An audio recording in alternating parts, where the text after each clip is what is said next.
آ جاؤ لبیک دے پرچم تلے دلانو شاد کرو سعد بن خازن دے حتانو مضبوط فولاد کرو سعد بن خازن دے حتانو مضبوط فولاد کرو۔ السلام علیکم دوستوں، شاکنگ نیوز میں آپ کو خوش آمدید۔ اب تک کی سب سے بڑی خبر سے آپ کو آگاہ کرتے چلے، جیسا کہ آپ سب کو پتہ ہے کہ تحریک لبیک پاکستان سے برا علامہ حافظ سعد حسین رضوی صاحب 6 ماہ سے مسلسل جیل میں نظر بند ہیں، جبکہ اب تحریک لبیک پاکستان کے حق میں بڑی فتح آج یہ ہوئی ہے کہ 10 تحریک لبیک پاکستان کارکنان کو رہا کرنے کے آرڈر دی ہیں، اور اس سے متعلق آپ کو بتاؤں کہ کیا بڑی خبر اہم آئی ہے۔ تحریک لبیک پاکستان سے برا علامہ حافظ سعد حسین رضوی صاحب ناظرین، اس کیس کی سماعت سے متعلق آپ کو آگاہ کرنے سے پہلے آپ سے ایک چھوٹی سی درخواست ہے، اگر ہمارے چینل پر نو ہیں پلیز چینل کو سبسکرائب کریں تاکہ تحریک لبیک سے ریلیٹڈ اور انٹرنیشنل اپڈیٹ آپ تک پہنچ سکے۔ ناظرین، اگر آپ کو ہماری ویڈیو اچھی لگی ہے، ویڈیو کو لائک کرے گا، اپنا اظہار کمنٹ سیکشن میں لازمی کریے گا۔ ناظرین، جیسا کہ آپ سب کو پتہ ہے کہ تحریک لبیک پاکستان نے جب دھرنا دیا تھا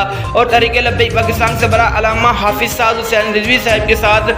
جو کچھ کارکنان تھے ان کو گرفتار کیا گیا، مسلسل 6 ماہ سے جیل میں رہنے والے 10 کارکنان کو آج رہا کرنے کے آرڈر جاری کر دیے گئے ہیں۔ ناظرین، اس وقت کی سب سے آپ کو بڑی بریکنگ نیوز بتا رہے ہیں، تحریک لبیک پاکستان کے 10 کارکنان کو رہا کرنے کے لاہور ہائی کورٹ نے آرڈر جاری کر دی ہیں۔ ناظرین، جیسا کہ آپ سب کو پتہ ہے کہ آج تحریک لبیک پاکستان سے برا علامہ حافظ سعد حسین رضوی صاحب کیس کی سماعت تھی، اور ناظرین اس وقت کی سب سے بڑی خبر سے آپ کو بتاتے چلیں، حکومت کے جو وکلاء تھے ان کے پاس سخت ٹھوس شواہد نہیں تھے اور ان کی جو ہے مکمل تیاری نہیں تھی، جس کی وجہ سے عدالت نے فیصلہ کیا ہے کہ تحریک لبیک پاکستان سے برا علامہ حافظ سعد حسین رضوی صاحب کیس کی سماعت کو 29 ستمبر تک ملتوی کر دیا گیا ہے۔ ناظرین، کب تک یہ حکومت اس چالیں چلتی رہے گی؟ انشاءاللہ جیت حق کی ہوگی اور انشاءاللہ فتح حق کی ہوگی۔ ناظرین، اگر آپ کو ہماری ویڈیو اچھی لگی ہے، ویڈیو کو لائک کرے گا، اس چینل کو سبسکرائب کرے گا، اپنا خیال رکھے گا۔ ملتا ہوں نئی ویڈیو کے ساتھ، تب تک کے لیے اللہ حافظ۔